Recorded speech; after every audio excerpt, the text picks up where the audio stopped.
Hey guys, we've got a nice, easy, simple test for you to do at home to assess the movement of your thoracic spine. Thoracic spine just meaning your mid and upper back, so from here to here, roughly speaking. And when we're talking about movement, we're talking about rotation specifically. So we're going to assess, is your thoracic spine rotating the way it should? This will be important for people who feel as if they have a tight upper or mid back all the time. Maybe they sit a lot. Maybe you get that feeling of tightness in their upper back when they do a lot of standing, maybe that when they hold the baby for a long period of time, or possibly when they're in the kitchen doing work, that kind of over the bench type stuff.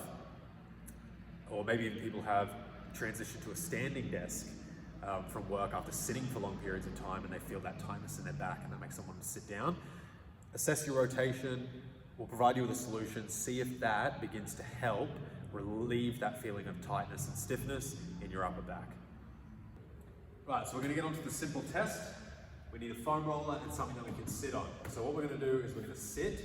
We're going to place the foam roller between our legs. If you don't have a foam roller, you can use a yoga block, some sort of round ball, either a basketball, a football, as in soccer, or a rugby ball.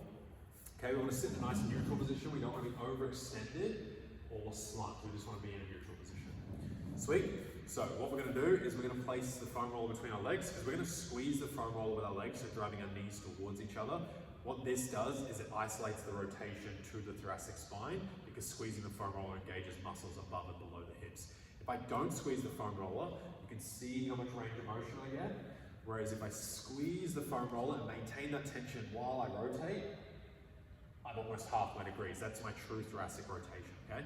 So, recapping, we're going to do side to side. What we're looking for mainly here is that we want to get to at least 45 degrees. Anywhere from 45 to 90 is good, okay? But we're mainly trying to see, is there a deficit side to side, especially a deficit that is very noticeable and is greater than 10 degrees, roughly speaking. So, give myself a hug, turn left. I'm not too worried about that. I don't really have any symptoms in terms of my thoracic spine or my shoulder on that side. However, because I've been studying a lot and I haven't been exercising as much as I should, I do actually start to get some neck pain when I've been sitting for a long time. So I'm gonna guess that maybe turning to the right might be a little bit of a different story. So again, I'm squeezing the foam roller as hard as I can, maintaining that tension, and I'm turning right, and you can see that there is a difference from left to right. So that's right there, as far as I can go, and then left you can see here, I'm getting a bit more movement, and there's an ease of movement too to go to that side. It feels a little more locked up going this way. So if that's you, and you found this deficit, we're going to provide you with the solution now. So the solution is going to involve two parts. The first is a nice, easy self-mobilization, which is going to be in the same setup as the test that we just did. And then once we've gained ourselves some temporary range of motion by doing the mobilization, we're going to integrate it into a pretty cool exercise which is going to help us sustain that new range of motion for a longer time because we're actively using muscles and retraining the brain and retraining the system to incorporate that new rotation in. So, exact same setup as I said. So what we're going to do is we're going to squeeze the foam roller while rotating as far as we can. We're keeping tension on the foam roller with our legs the whole time during this. So we're squeezing the foam roller, we're going to turn as far as we can. Once we get to where we're stuck, we are then going to call what I call a side bend, which we're bringing our hip and our shoulder towards each other. So we're going to dip and squeeze for a second, come back up without going back to neutral. We want to stay in the same amount of rotation. So same amount of rotation, squeeze down, shoulder to hip, come back up in the same rotation, and then you'll be able to turn further.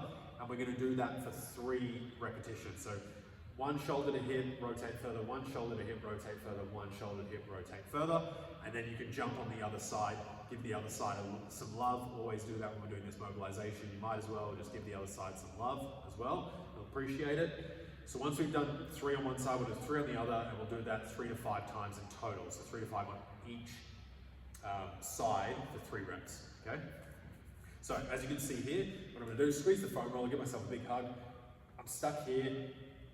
Side bend and squeeze, come back up, staying in rotation, I can rotate further down, side bend and squeeze, come back up, stay in rotation, and I can go a little bit further, squeeze, come up, and rotate a little bit further, and we're well beyond 45 degrees, and that was from one set, okay? As I said, there's going to be a temporary gain in range of motion, okay? There's some active component to it, so it's still better than passively mobilizing your thoracic spine. You have actively earned that new range, but we're going to integrate it into an entire system now, okay? So once we've done 3 rounds on each side, we're then going to go into our exercise, which is going to incorporate it into the larger system, which we'll show you now. So we're on to step 2 of our solution to a rotational deficit in the thoracic spine. We've done self-mobilization, which is buying us a nice temporary relief in range of motion. So we're on to step 2 of our solution for a rotational deficit in the thoracic spine. We've just bought ourselves some temporary improved range of motion by doing a self-mobilization. We're now going to integrate this into the entire system to try and make that range of motion last longer and stack this up closer and closer together. So we do this every day, and then eventually the body's going to go, hey, cool, Jed's got it. He knows how to use his thoracic rotation in the entire system. Let's allow him to keep that range of motion constantly. Sweet. This is the king of all exercises for what I've found. I've tried to toy with a lot of things. I just find that this one requires thoracic rotation while applying shoulder stability. You also get a stretch in your low back, and you also have to engage your core. So it is using thoracic rotation in the entire system, and it has a low barrier to entry in the fact that you can do it without weight and it's still effective, and then you can slowly lower and slowly add weight as you progress.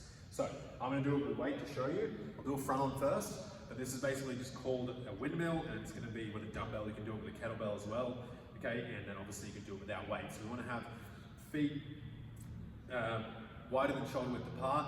The hand that's not holding the dumbbell is going to come on the inside of the leg because it's going to slide down soon. The other hand is going to raise our dumbbell overhead. And if we're doing weight overhead, we want to keep the shoulder blade down, okay? As if we think about putting the shoulder blade in our back pocket, so it's locked in place. And we're going to keep our arms straight and keep that shoulder nice and stable and locked in position. And you want to do the same thing as well, even if you don't have weight, you want to try and focus on that, okay? So I've got the hand in, and I'm going to let that hand slide down the inside of my leg and let that knee bend, that's nearest to the hand that's sliding down, touch the floor and just come up to standing. And you can see the challenge there on my shoulder to keep that arm overhead. And as I come down, I get a stretch in the lower back. I have to use my core, I have to use my shoulder stabilizers, and I have to gain thoracic rotation to get to that bottom position, which will be easier to see on the side on view. So I'm coming in here, I've got that little lateral bend, okay? And as I come down in here, to keep that arm straight, I have to rotate through the spine, the thoracic spine, specifically, whilst engaging the core and stretching that low back. And again, for simplicity, without a weight, it's just hand above, and still come down, and your body weight, believe me, is more than enough.